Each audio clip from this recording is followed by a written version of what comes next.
नमस्कार दोस्तों, break exam में आप सभी का स्वागत है। आज के वीडियो का हमारा टॉपिक है दिल्ली कृत्रिम वर्षा परियोजना, जो अभी हाल ही में चर्चा का विषय बनी हुई है।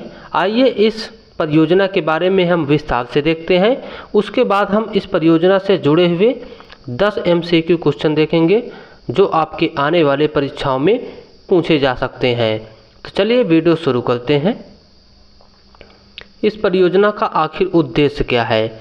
तो दिल्ली में सर्दियों के दौरान गंभीर वायु प्रदूषण को कम करने के लिए कृत्रिम वर्षा के माध्यम से PM 2.5 PM10 कणों को वातावरण से हटाना इसका मुख्य उद्देश्य है। यानी कि वायु प्रदूषण को कम करना। जब ये भारी कण वातावरण से हट जाएंगे तो वहाँ पर पॉल्यूशन कम हो जाएगा। आगे देखते हैं क्या है कृत्रिम वर्षा। तो कृत्रिम वर्षा क्या है, यानी कि जो मनुष्य द्वारा वर्षा कराई जाती है वो क्या है। यह एक वैज्ञानिक तकनीक है जिसमें बादलों में नमी की उपस्थिति के आधार पर रसायनों का छिड़काव किया जाता है। इन रसायनों के कारण जल बूंदें बनती हैं और वर्षा होती है, जिससे प्रदूषक जमीन पर आ जाते हैं।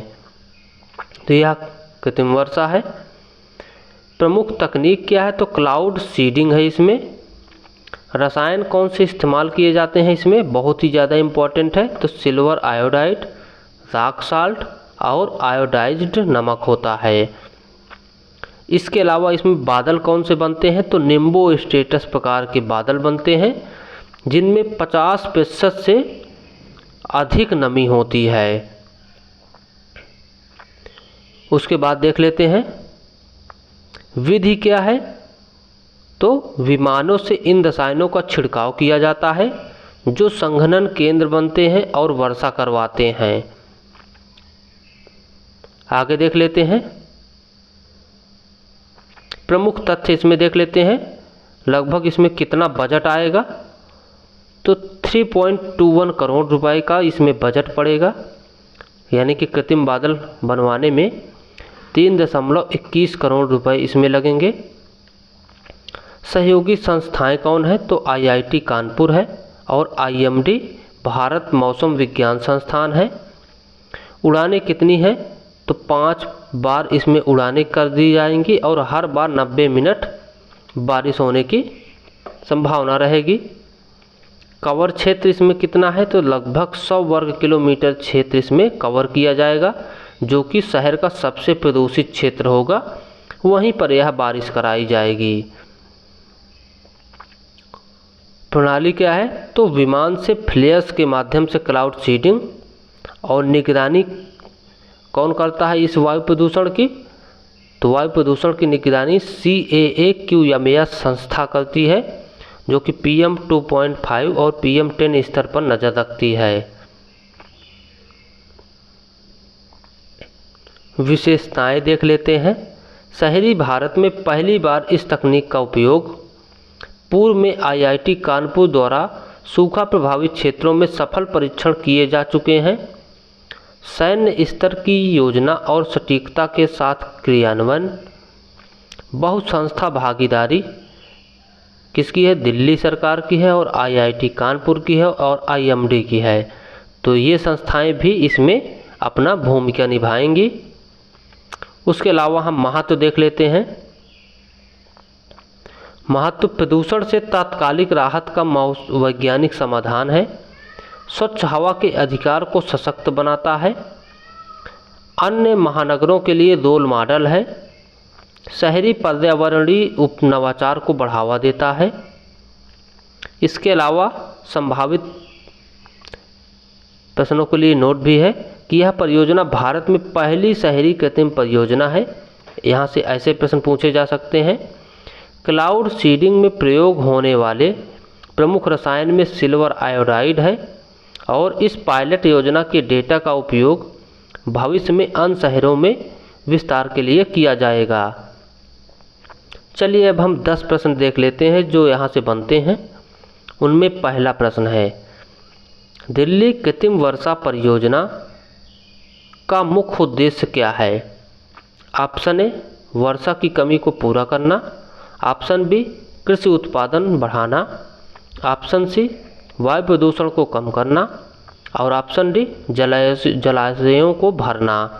तो अभी हमने देखा इसका सही आंसर है ऑप्शन सी, वायु प्रदूषण को कम करना। चलिए बढ़ते हैं अगले प्रश्न की ओर। इस परियोजना में किस तकनीक का उपयोग किया जाता है? ऑप्शन ए जल पुनर्चक्रण, ऑप्शन बी सौर ऊर्जा संग्रहण, ऑप्शन सी क्लाउड सीडिंग और ऑप्शन डी विद्युत शोधन। तो इसका सही आंसर क्या है? ऑप्शन सी, क्लाउड सीडिंग तकनीक का उपयोग किया गया है। चलिए बढ़ते हैं अगले प्रश्न की ओर। क्लाउड सीडिंग में किस रसायन का उपयोग प्रमुख रूप से किया जाता है? इसके ऑप्शन हैं calcium carbonate, silver iodide, sulphur dioxide, carbon monoxide. तो सही जवाब है इसका सिल्वर आयोडाइड, ऑप्शन बी। चलिए बढ़ते हैं अगले प्रश्न की ओर। यह परियोजना किस संस्थान के सहयोग से की गई है?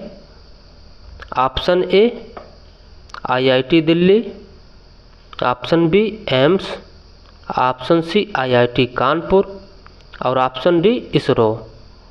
तो किस संस्थान के सहयोग से यह परियोजना की गई है? तो आईआईटी कानपुर। आगे देख लेते हैं, क्लाउड सीडिंग किस प्रकार के बादलों में की जाती है? Option A cirrus, option B cumulus, option C nimbostratus और ऑप्शन डी एल्ट्रोस्ट्रेटस। तो इसका सही जवाब है निम्बोस्ट्रेटस, ऑप्शन सी बिल्कुल सही जवाब है। आइए बढ़ते हैं अगले प्रश्न की ओर। अगला प्रश्न है, इस परियोजना में कुल कितनी उड़ानों की योजना बनाई गई है? Option A 3, option B 5, option C 7 और ऑप्शन डी 10। तो इसका सही जवाब है ऑप्शन बी, 5 उड़ानों की योजना बनाई गई है। अगला प्रश्न है, क्लाउड सीडिंग के माध्यम से कितने क्षेत्रफल को कवर किया गया है? ऑप्शन ए 50 वर्ग किलोमीटर, ऑप्शन बी 75 वर्ग किलोमीटर, ऑप्शन सी 100 वर्ग किलोमीटर, ऑप्शन डी 150 वर्ग किलोमीटर। तो इसका सही आंसर है ऑप्शन सी 100 वर्ग किलोमीटर। अगला प्रश्न है, इस परियोजना की कुल लागत कितनी है? Option A 2.5 crore, option B 3.21 crore, option C 4.75 crore, option D 5 crore. तो इसका सही आंसर है 3.21 करोड़ इस परियोजना की कुल लागत है। आइए बढ़ते हैं अगले प्रश्न की ओर। अगला प्रश्न है, वायु गुणवत्ता की निगरानी किस प्रणाली से की जा रही है? Option A AQI mobile app, option B IMD monitoring system, option C CAA QMS और ऑप्शन डी GPS ट्रैकिंग। तो इसका सही जवाब है ऑप्शन सी CAA QMS प्रणाली द्वारा।